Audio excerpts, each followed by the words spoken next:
بەخشندە و میهرەبان و کاکگێڕیەکان بۆ کۆتایی پێهێنانی کۆیلایەتی واز لە فشار و هەڕەشە بێن و سزاکانتان هەڵوەشێننەوە. کۆیلایەتی دەگەڕێتەوە بۆ سەردەمی کۆن و شوێنەواری خۆی لە سەرانسەری کولتور و کشوەرەکاندا جێهێشتووە. لە سەدەی 19دا بە هەوڵێکی دڵسۆزانەی نێودەوڵەتی کۆیلایەتی بە شێوە کۆنەکەی گورزێکی گەورەی لێدرا و لە ساڵی 1940دا بە پێی مادەی چوارەمی جارنامەی نێودەوڵەتی بۆ مافەکانی مرۆڤ قەدەغە کراوە. بەڵام هێشتا بە ئاشکرایە ژێربەژێر بوونی هەیە و بەردەوامە. لە سەرانسەری جیهاندا ملیۆنان کەس قوربانی کۆیلایەتین و لە ئێستادا بە کۆیلایەتی سەردەم ناسێنراوە.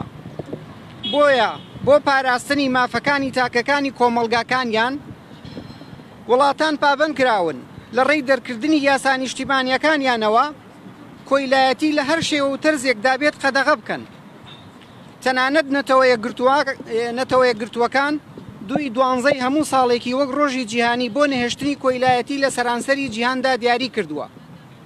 لە دوا ئاماری ڕێکخراوی وۆڵک فری ژمارەی کۆیلایەتی سەردەم لە سەرانسەری جیهاندا بە 50 ملیۆن کەس مەزەندە کراوە کە بە بەراورد بە ئاماری 5 ساڵی لەوەوبەر 10 ملیۆن زیادی کردووە.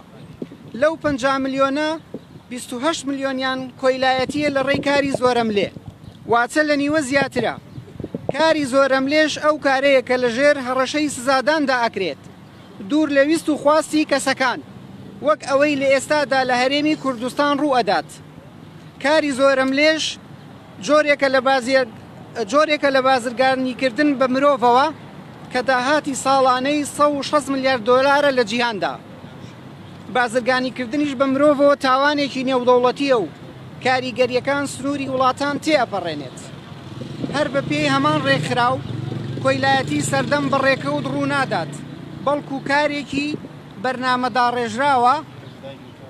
بۆیە ئەبینرێت لە ماوەی 10 ساڵی ڕابردوودا حکوومەتی هەرێمی کوردستان خۆی بە مەبەستانە هۆکاری سەرەکی قەیرانی دارایی و ستەمی بژێوی هاوڵاتیان و مچەخۆران بووە.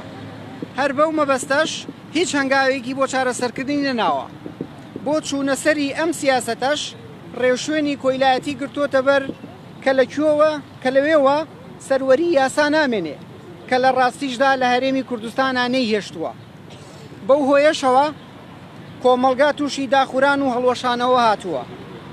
کەمایی هەڵکشانی هەندێک کێشە و تاوانی کۆمەڵایەتیە کە نامۆ بوون بە کۆمەڵگەی کوردەواری. لە دیارترین لێکەوتە مەدرسیدارەکانیشی وەستان و چروسانی گەشەی ئابووری ناوخۆییە.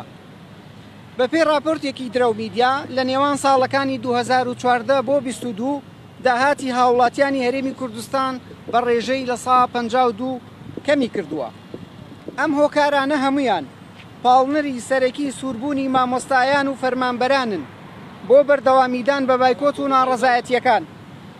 بەو بەرپرسیارەتی کە کۆمەڵگە لە لێواری هەرەسێنانی فەرمانڕەوایەتی و داڕوخانی کۆمەڵایەتی تەواوەتیدا ڕزگارکەن. بەڵام بەداخەوە لە بەرامبەردا دەسەڵات بە فشار هەڕەشە و سزا بە یاسایی کراوەکان ڕوبەڕووی خەباتی مەدەنی ناتوند و تیژی مامۆستایان و فەرمانبەران و چینی و توێژەکان بۆتەوە، تاوەکو لە ڕێی بە کۆیلەکردنیان کۆیتایی بە بایکۆت و ناڕەزایەتیەکان بهێنێ. ئەم کردەوانەش بەکار پێکردنی زۆرە ملیانە ئەژمار ئەکرێت و بە پێی یاسا نێوخۆی و نێودەوڵەتیەکان تاوانە. بەم پێش ئەوانەی بەجێهێنەری ئەم تاوانانن ئەبێت دادگایی بکرێن و قەرەبووی قوربانیەکانیش بکەنەوە، نەک پێچەوانەکەی. بۆیە کۆتە ئاگادارکردنەوەکانمان بە بەرپرسە ئەمنی پەروەردەیی و کارگێڕیەکان ئەدەین و داوایان لێ ئەەکەین کە واز لە فشار و هەڕەشەکانیان بێن و سزاکانیان هەڵوەشێنەوە. ئەگەرنا ڕوبەڕووی فشاری مەدەنی زیاتریان ئەەکەینەوە. تەنانەت پەنا بۆ دادگا تایبەتمەندە نێوخۆی و نێودەوڵێتەکانیش ئەبین. بەردەوام دەبین تاک و ڕسواکردنی ئەم سیاسە تەستەمکاریەی کۆیلایەتی و کۆتایی پێهێنانی. بۆ ئەو مەبەستەش سبەینێ یەکشەممە ڕێکەوتی 11 کاتژمێردەی بەیانی لە بەردەم پەروەردەی خۆرئاوا هاوشانی شار و شارۆچکەکان خۆپیشاندانێکی بەرفراوان سازەکەی. ئەنجومەنی سەرتاسەری مامۆسایان و فەرمانبەرانی ناڕازی 10/2/2024. باشە مامۆستا لە ماوەی ڕابردوودا ژمارەیەک لە مامۆسایانی ناڕازی قوتابخانەیەک گواسترا بوون بۆ قوتابخانەیەکی دیکە ئێستا ئەو ژمارەی مامۆستایانە بەرەو شوێ گەیشتووە زیادی کرۆ یاخودنا و پرسیاری دووەمیشم باس لەوە دەکرێت کە موچەی مانگانی و مامۆستایانێک دەبڕدرێت کە ناسنەوەڵەکانی خوێندن و بایکۆتیان کردووە زانیاریشمان پێ بدەن مامۆستا عادل وەڵامی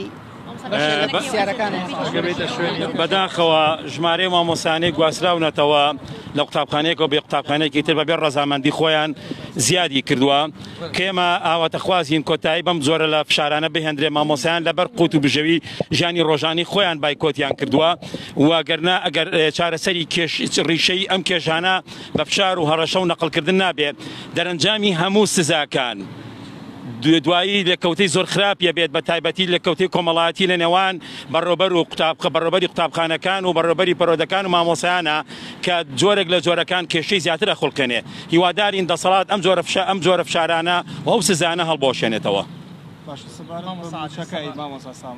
باز لەوە دەکرێت کە موچەی مانگانی مامۆستایان دەبڕدرێت تاوەکو ئێساوی کە خیابات کراوە لە مانگیەکەوە خیابات دراوە بەشێکی زۆر مامۆستایانە کە لێرەن خیاب دراون ئەوە لە مانگەکانی ئایندە دەرەکەوێت ئایا دەسەڵات بەجددی لەگەڵ ئەمە ڕەشانە ئەی خاتە بواری جێبەجێکردنەوە یاخود لە ژێر فشار و ناڕەزایەتیەکان داوازی لێهێنێت.